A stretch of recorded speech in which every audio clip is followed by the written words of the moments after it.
रवि एक मामूली सा किसान था जो दिन भर खेती करके अपने परिवार को पालता था।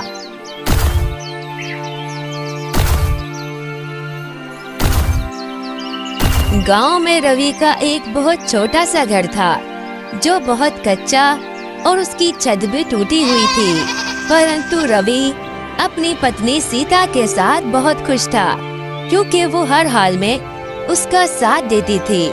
रवि का एक छोटा सा बच्चा भी था। रवि, आ गए तुम? आओ बैठो, मैं तुम्हारे लिए खाना लगाती हूँ। सीता, तुम मेरा बहुत ध्यान रखती हो। तुम मेरी बहुत अच्छी पत्नी हो। तुम्हारे ही कारण मैं इतनी मेहनत करके सफल हो पाता हूँ और अपने घर को चला पाता हूँ। अगर तुम मेरे जीवन में ना होती तो शायद मुझे कभी भी इतना हौसला नहीं मिलता जितना हौसला तुमने मुझे दिया है। रवि, तुम मेहनत करते हो और मैं तुम्हारे साथ बहुत खुश हूँ। सीता, अगर तुम मेरे साथ खुश हो तो मुझे किसी बात की चिंता नहीं है। मैं ऐसे ही मेहनत करता रहूँगा और अपने परिवार को ऐसे ही प्यार से चलाता रहूँगा। रवि अपने छोटे से घर में अपनी पत्नी सीता के साथ बहुत खुश था, परंतु फिर एक दिन गांव में जोरों की बारिश शुरू हो गई। हर तरफ पानी जमा हो गया।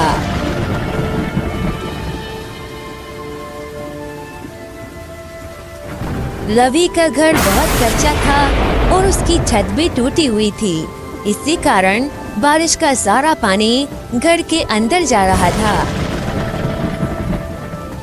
हर बार की तरह इस बार भी कड़ाकेदार बारिश होना शुरू हो गई और मैं अपने घर की मरम्मत नहीं कर पाया। काश मैं ये छत भरवा देता तो आज ये पानी घर के अंदर ना आ रहा होता। चिंता मत करो, ये बारिश कुछ देर में बंद हो जाएगी। हाँ सीता, परंतु लगता तो नहीं है कि ये बारिश इतनी जल्दी बंद होगी। मुझे तो लगता है ये बारिश अगले 7 दिन तक चलेगी। मेरी सारी फसल हर बार की तरह इस बार भी खराब हो जाएगी। मेरी मेहनत का मुझे कोई फल नहीं मिलेगा। हे ऊपर वाले, मुझ गरीब पर बस इतनी दया कर दे कि इस बार मेरी फसल बचा दे। मैं अपने परिवार के लिए कुछ पैसे इकट्ठा करना चाहता हूँ, परंतु हर बार की बारिश की वजह से मेरे पास जरा भी पैसे नहीं बचते। तभी भूख की वजह से रवि का छोटा सा बच्चा जोर जोर से रोने लगता है। रवि, इसे भूख लगी है, परंतु घर में तो दूध ही नहीं है। मैं इसे क्या पिलाऊं? अरे बाप रे, ये कैसा अनर्थ है। इस तेज बारिश में तो मैं कहीं जाकर दूध ला भी नहीं सकता। अब क्या करें? ऐसे तो मेरा बच्चा बेचारा भूखा रह जाएगा। ये कितनी जोर जोर से रो रहा है। चिंता मत करो, मैं पड़ोस में जाकर थोड़ा दूध उधार में मांग लेती हूँ। अच्छा ठीक है गीता, ठीक है, परंतु बारिश बहुत तेज हो रही है। घर से बाहर बहुत ध्यान से जाना, बाहर बहुत फिसलन है। ऐसा सोचकर गीता घर से बाहर निकल जाती है। बाहर बहुत जोरों की बारिश हो रही थी। तभी गीता का पाँव फिसलता है और वो एक बड़े से गड्ढे में जाकर गिर जाती है।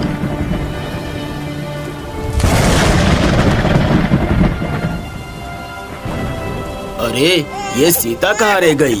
अभी तक बच्चे के लिए दूध लेकर वापस नहीं आई। ये तो रोए ही जा रहा है। अरे बाप रे, मैं ये कहाँ फंस गई? यहाँ तो दलदल है, मैं इसमें धंस जाऊंगी। रवि, रवि, मैं फंस गई हूँ। रवि, ये आवाज तो सीता की है। क्या हुआ उसे? लगता है वो किसी मुसीबत में फंस गई है। मुझे अभी जाकर देखना होगा। मेरी पत्नी को क्या हो गया? रवि फौरन घर से बाहर आता है तो वो देखता है उसकी पत्नी गड्ढे में गिर गई है और वो दलदल में धंसती जा रही है। सीता, ये तुम्हें क्या हो गया? तुम इस गड्ढे में कैसे गिर गई? तुम चिंता मत करो, मैं तुम्हें अभी इस गड्ढे से बाहर निकाल लूंगा। रवि, मेरा पाँव फिसल गया और मैं अंदर गिर गई। अच्छा, परंतु तुम चिंता मत करो, मैं तुम्हें इस गड्ढे में रहने नहीं दूंगा। मैं तुम्हें यहाँ से बाहर निकाल लूंगा। बस तुम 1 मिनट रुको। रवि, इस गड्ढे में दलदल है, तुम मुझे बाहर नहीं निकाल सकते।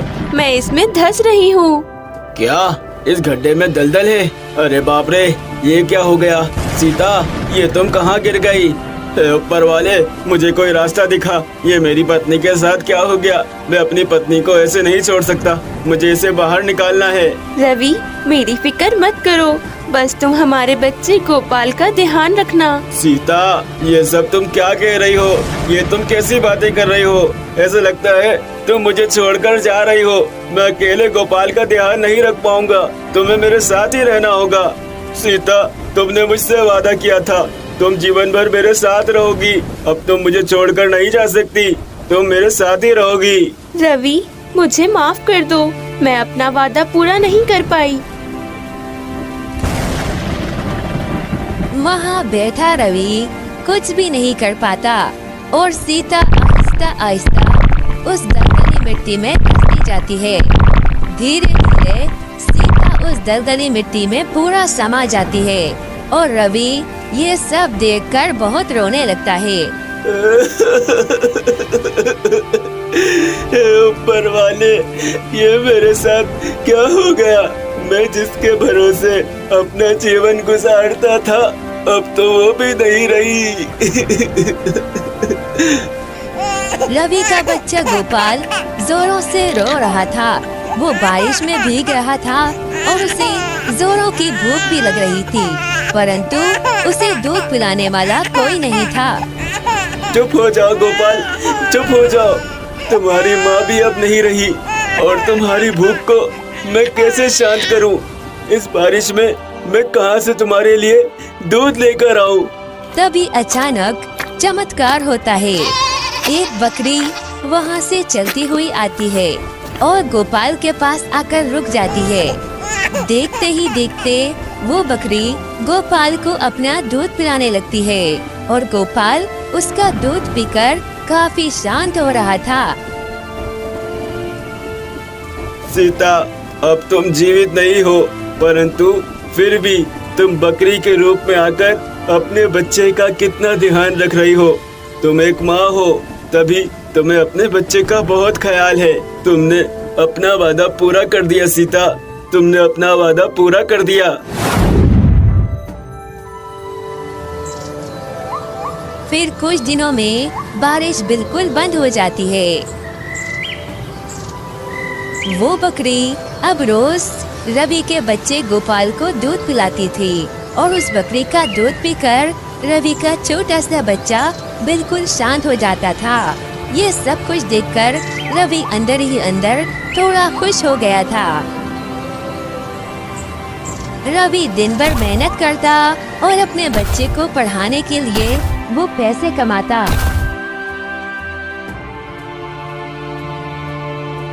मैं अपने बेटे गोपाल को पढ़ा लिखा कर एक बड़ा आदमी बनाऊंगा, ताकि वो बड़ा होकर अपनी माँ का नाम रोशन कर सके और उसकी माँ का नाम इस पूरे गांव में हो जाए।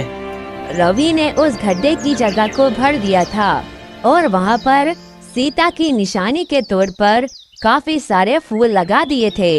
वहाँ बैठकर रवि हमेशा सीता को याद करता था। सीता, तुम्हारी बहुत याद आती है। तुम एक बहुत अच्छी पत्नी थी। तुम्हारे होने से मुझे बहुत हौसला था और मैं हर काम हिम्मत से करता था, परंतु तुम्हारे बाद तुम्हारा बेटा मेरा हौसला बन गया है। अब मैं ये सब कुछ उसके लिए ही कर रहा हूँ। मैं चाहता हूँ वो पढ़ लिख कर तुम्हारा नाम हर जगह रोशन कर दे। तुम देखना सीता, मैं अपने बेटे को बहुत पढ़ाऊंगा और वो एक दिन बड़ा आदमी बनकर तुम्हारा नाम हर जगह रोशन करेगा। पूरे 28 साल बीत जाते हैं। गोपाल अब काफी बड़ा हो चुका था। उसके बाप ने उस पर बहुत मेहनत की थी। बस इसी कारण गोपाल आज एक बहुत बड़ा डॉक्टर था। गोपाल ने गांव में एक बड़ा सा अस्पताल खोला था, जिसका नाम सीतामा हॉस्पिटल था। वहाँ गोपाल सभी गरीबों का मुफ्त इलाज करता था। रवि ये देखकर बहुत खुश था कि उसके बेटे ने अपनी माँ का नाम पूरे गांव में मशहूर कर दिया था और आज सभी सीता की बहुत इज्जत करते थे। प्यारे दर्शकों, ये प्रेम भरी कहानी अगर किसी के दिल को छू गई हो तो इस वीडियो को लाइक जरूर करें और हमारे चैनल को सब्सक्राइब करें।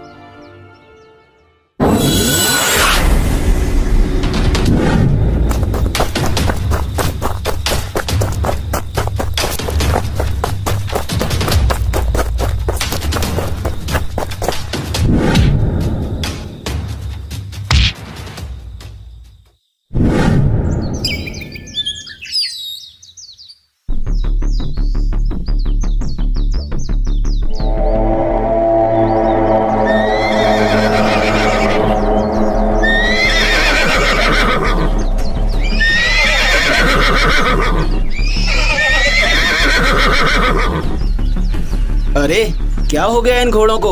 ये ऐसा क्यों कर रहे हैं और ये यहाँ से आगे क्यों नहीं बढ़ रहे? राम, इन घोड़ों के बगैर हम आगे कैसे जाएंगे? यहाँ तो बहुत खतरा है। लीला, मुझे लगता है ये घोड़े हमारे काबू से बाहर हो गए हैं। ये अब हमारा साथ नहीं देंगे। हमें आगे का सफर अब अकेले ही करना होगा। पर राम, आप जानते हैं ना, ये जंगल कितना खतरनाक है और यहाँ से बच्चे गायब हो जाते हैं और हमारे साथ तो हमारा बच्चा भी है। हाँ, मैं जानता हूँ लीला, मैं सब जानता हूँ। ये जंगल बहुत खतरनाक है, परंतु हम ज्यादा देर तक यहाँ भी तो नहीं रुक सकते। यहाँ भी बहुत खतरा है। हमें धीरे धीरे आगे बढ़ना होगा और इस जंगल को जल्दी से पार करना होगा। ठीक है राम, चले, सब अच्छा ही होगा। राजकुमार राम और राजकुमारी लीला एक जंगल में फंस गए थे और वो वहाँ से सुरक्षित निकलना चाहते थे। राम, मुझे बहुत डर लग रहा है, जैसे कोई हमारा पीछा कर रहा हो। क्या? नहीं नहीं लीला, ऐसा कुछ नहीं है। तुम डरो मत और मैं तुम्हारे साथ हूँ ना। मैं तुम्हें कुछ नहीं होने दूंगा। हम ऐसे ही धीरे धीरे आगे बढ़ते रहेंगे। तुम देखना, कुछ ही देर में हम ये जंगल पार कर लेंगे और हमें कुछ नहीं होगा। एक काली परछाई उन दोनों का पीछा कर रही थी। वो उन्हें छुपकर देख रही थी। मुझे तुम्हारा ही इंतजार था। आखिर तुम इस जंगल में आ ही गए। अब मैं तुम्हारे बच्चे को तुमसे छीन लूंगा।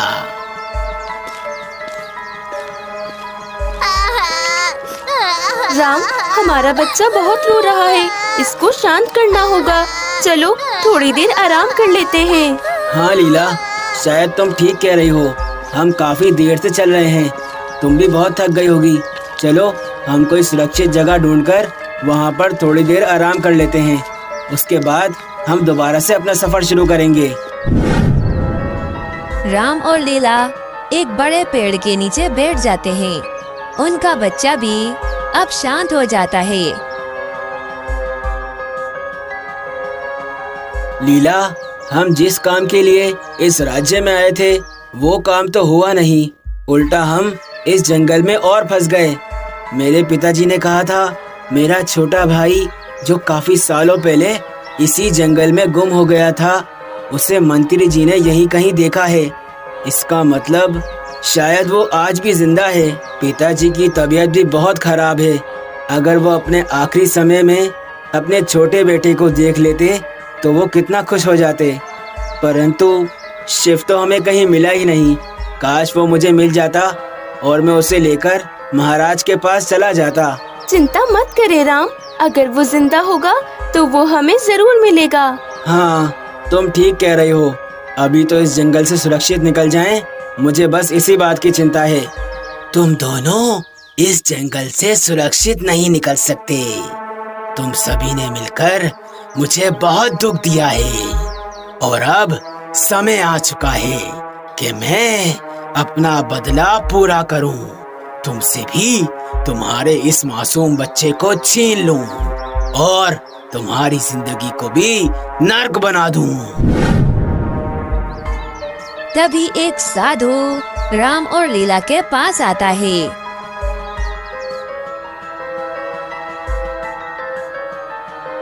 आप दोनों यहाँ क्या कर रहे हैं?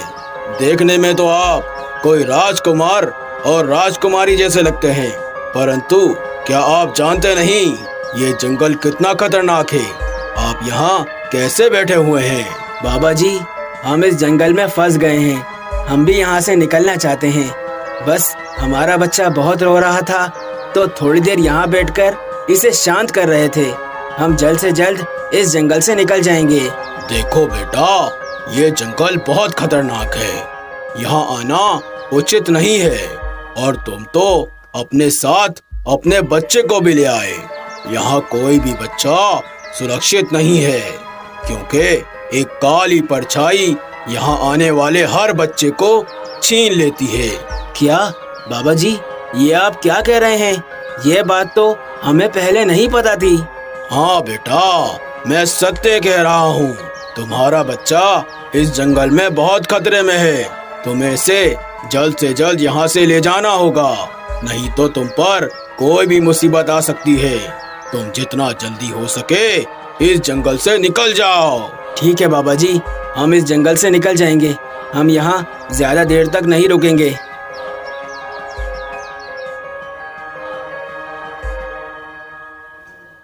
काफी सालों पहले मेरे माता पिता ने मुझे मरने के लिए इस जंगल में छोड़ दिया, जैसे मैं उनका बेटा ही नहीं था। उन दोनों ने मिलकर मुझे त्याग दिया। इसीलिए मुझे दुनिया के हर माता पिता से बहुत नफरत है और मैं उनसे उनके बच्चों को छीनना चाहता हूँ क्योंकि वो बच्चे पालने के हकदार नहीं। मैं हर माता पिता को उस दर्द से गुजारना चाहता हूँ जिस दर्द से मैं गुजर रहा हूँ। काश मेरे माता पिता उस दिन मुझे जंगल में ना छोड़ते तो मैं भी आज अपना जीवन एक साधारण इंसान की तरह गुजार रहा होता। वहीं राजमहल में महाराज बहुत परेशान थे क्योंकि उनका राजकुमार और राजकुमारी अभी तक वापस महल नहीं लौटे थे। मंत्री जी, क्या हमारे राजकुमार और हमारी राजकुमारी वापस आ गए? नहीं महाराज, उन दोनों का तो कुछ पता नहीं है। उन्हें तो काफी समय पहले लौट आना चाहिए था, परंतु वो तो अभी तक नहीं आए हैं। क्या वो दोनों आखिर अभी तक क्यों नहीं आए? आखिर वो दोनों कहाँ रह गए? महाराज, आपकी तबीयत ठीक नहीं है। आप ज्यादा चिंता मत कीजिए। राजकुमार बहुत होशियार और बहादुर हैं। वो अपने छोटे भाई शिव को ढूंढकर यहाँ वापस जरूर आएंगे। मंत्री जी, क्या आप सच कह रहे हैं? क्या हमारा छोटा बेटा सच में जीवित है? हाँ महाराज, मैंने अपनी इन आँखों से देखा है। हमारे शिव राजकुमार जीवित हैं। वो उस राज्य के जंगल में यहाँ वहाँ भटक रहे थे। मैंने उन्हें खुद देखा था। काश हमारा बेटा राम हमारे छोटे बेटे शिव को अपने साथ ले आए। बस मैं उसे एक बार देखना चाहता हूँ। काफी सालों पहले वो मुझसे जुदा हो गया था। वो हमारा बेटा है। हमने उसे बहुत ढूंढा, परंतु जैसे वो कहीं गुम हो गया। महाराज, आप ज्यादा मत सोचिए। बस आप बिल्कुल चिंता मुक्त होकर आराम कीजिए। आपका बेटा जरूर मिल जाएगा।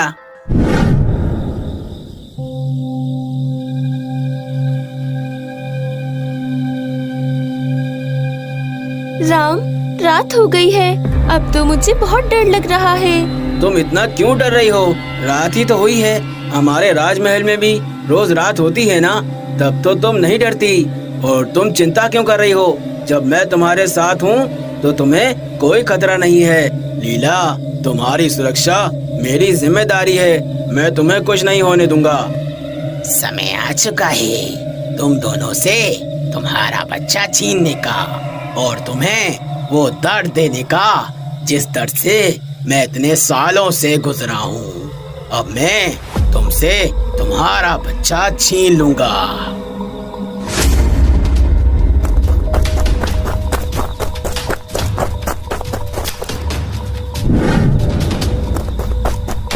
राम, वो हमारा बच्चा लेकर भाग रहा है। लीला, तुम चिंता मत करो।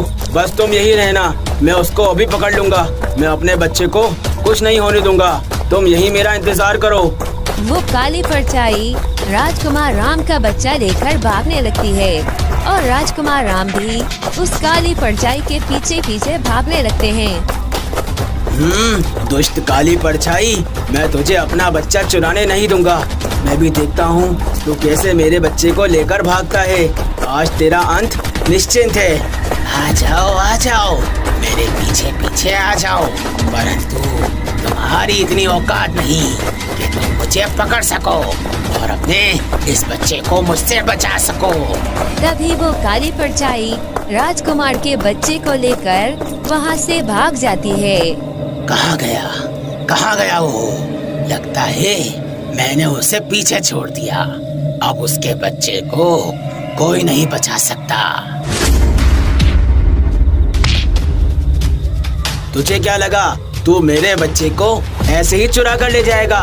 मैं एक पूरे राज्य का राजकुमार हूँ और मैं बहुत बहादुर हूँ। तेरे जैसे मैंने बहुत देखे हैं। अब तू चल मेरे साथ। राजकुमार राम उस परछाई को पकड़ लेते हैं और उसे घसीटते हुए अपने साथ ले जाते हैं।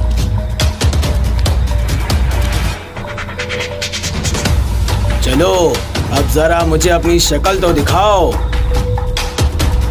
राजकुमार राम उस परछाई को देखकर हैरान हो जाते हैं क्योंकि वो उनका भाई शिव था। शिव, क्या तुम हो? क्या तुम सच में जिंदा हो? आखिर तुम मुझे मिल ही गए। तुम मेरे भाई नहीं हो। मेरा भाई बनने का नाटक मत करो। तुम उन दोनों के पुत्र हो जिन दोनों ने मुझे मरने के लिए जंगल में छोड़ दिया था।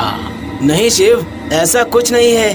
पिताजी तुम्हें बहुत याद करते हैं। तुम मेरी बात सुनो, मैं तुम्हें सब कुछ समझाता हूँ। उसे मेरा पिता मत कहो। मैंने उसे अपना पिता होने का हक नहीं दिया है। वो दोनों मुझे जंगल में छोड़कर चले गए और उसके बाद से मैं ऐसा बुरा इंसान बन गया। मैंने सभी माता पिता से उनके बच्चों को छीन लिया ताकि वो सब भी उसी दर्द में मरें जिस दर्द में मैं रहता हूँ। और आज मैं तुमसे भी तुम्हारे बच्चे को छीन लेता, परंतु तुमने मुझे नाकाम कर दिया। शिव, मेरी बात सुनो, मैं तुमसे कुछ कहना चाहता हूँ। एक बार मेरी बात सुन लो, तुम सब कुछ समझ जाओगे। ये तुम्हारी बात नहीं समझेगा राम, इसे मैं समझाता हूँ, क्योंकि मैं वो सब कुछ देख चुका हूँ जिन बातों से ये अनजान है। क्या जानते हो तुम?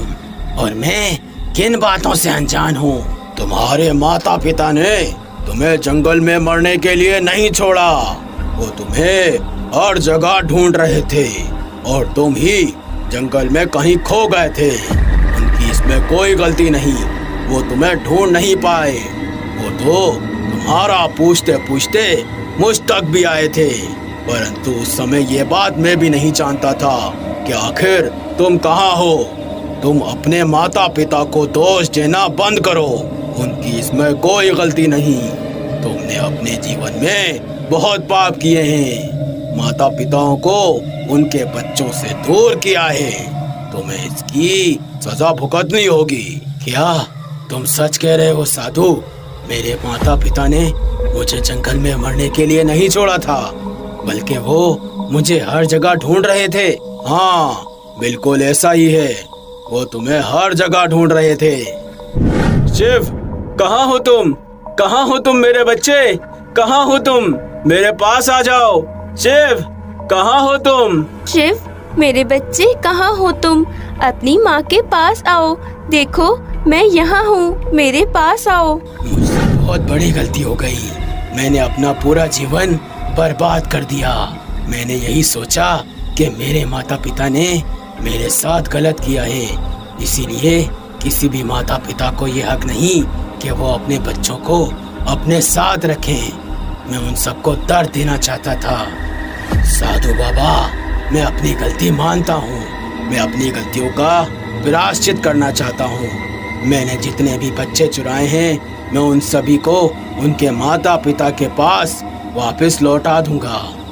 शिव, हमारे पिताजी की तबीयत बहुत खराब है, बस तुम उनसे एक बार मिल लो, वो तुम्हें देखना चाहते हैं। तुम्हें देखकर उन्हें बहुत सुकून आएगा। शिव, तुम पहले जाकर अपने पिता से मिलो और उनसे अपनी सारी गलतियों की माफी मांगो, और उसके बाद तुम अपनी गलतियों का प्रायश्चित करने मेरे पास आओगे और मैं तुम्हें तुम्हारी गलती की सजा दूंगा। ठीक है साधु बाबा, अब मैंने जो गलती की है मुझे उसकी सजा भुगतनी होगी। पहले मैं अपने पिता से माफी मांगूंगा और उसके बाद अपना पूरा जीवन आपके नाम कर दूंगा। उसके बाद राजकुमार राम अपने छोटे भाई शिव को लेकर वापस राजमहल चले जाते हैं। महाराज अपने सामने अपने छोटे बेटे को देखकर बहुत खुश हुए और उनकी तबीयत भी थोड़ी ठीक होने लगी। शिव ने महाराज से माफी मांगी और उसके बाद वो साधु बाबा के पास चला गया और उसने अपना पूरा जीवन साधु बाबा के साथ अच्छे काम करने में लगा दिया। तो प्यारे दर्शकों, ये था काली परछाई का राज।